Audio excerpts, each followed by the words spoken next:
Combing કરવામાં આવ્યું। ગયા મહિનામાં મારિયા પોલીસ સ્ટેશનમાં એક મર્ડરનો અને એક 307 મુજબ જૂની આઈપીસી 307 મુજબનો ગુનો દાખલ થયેલો હતો। એમાં આર્મ્સ હથિયારનો પણ ઉપયોગ થયેલો હતો। તો અમારા રેન્જ આઈજીપી શ્રી કોરડિયા સરની સૂચના અને એમના માર્ગદર્શન હેઠળ સમગ્ર જિલ્લાની પોલીસ સાથે અમે મારિયામાં આજે મેગા કોમ્બિંગ કરેલું છે। આ જે મેગા કોમ્બિંગ થયું એમાં 3 ડીવાયએસપી શ્રીઓ, 15 જેટલા પોલીસ ઇન્સ્પેક્ટર, 32 જેટલા પીએસઆઈ અને 400 જેટલા પોલીસ કર્મચારીઓનો સમાવેશ થાય છે। એમાં અમે સાથે સાથે બીડીડીએસની ટીમ પણ સાથે રાખેલી હતી। આ મેગા કોમ્બિંગ દરમિયાન અમને આપ જોવો છો એ પ્રમાણે એક પેરોલ જમ્પનો આરોપી, 2 નાસ્તા ફરતા આરોપી, લગભગ 36 જેટલા વ્હીકલનો અમે ડિટેન કર્યા છે। 11,500 જેટલો સ્થળદંડ કરેલો છે। પીજીવીસીએલના 3 ગેરકાયદેસર કનેક્શન પણ અમને પ્રાપ્ત થયા છે। તો પીજીવીસીએલના અધિકારીઓને બોલાવી એમની પણ આગળની કાર્યવાહી અમે કરાવી છે અને લગભગ એમના સર્વે મુજબ 8 લાખ જેટલો દંડ થશે। આપ જોઈ રહ્યા છો એમ અમને એક કટ્ટુ દેશી બનાવટનું હથિયાર અમને પ્રાપ્ત થયું છે। સાથે સાથે 23 જીવતા રાઉન્ડ પણ અમને પ્રાપ્ત થયા છે।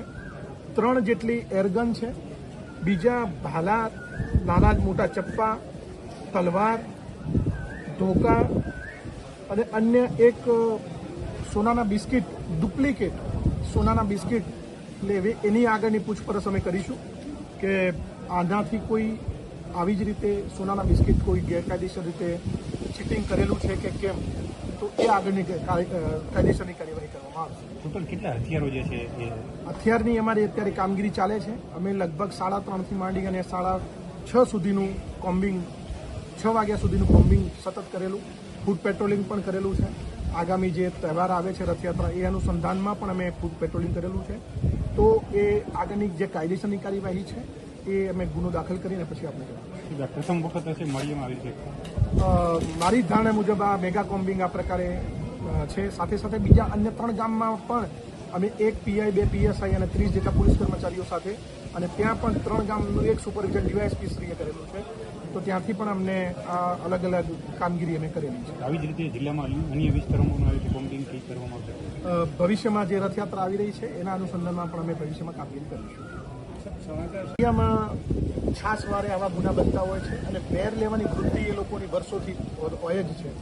તો નાની અમથી બાબતમાં ઝઘડા થાય છે,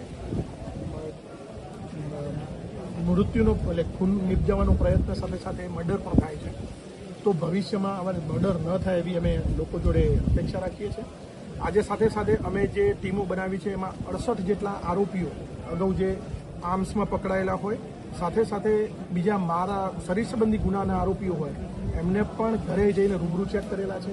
બીજા તમે જોઈ શકો છો એ અરજદારો અને આરોપીઓ પણ છે કે જેને અમે પોલીસ સ્ટેશને લાવી અને એમની પૂછપરછ કરી।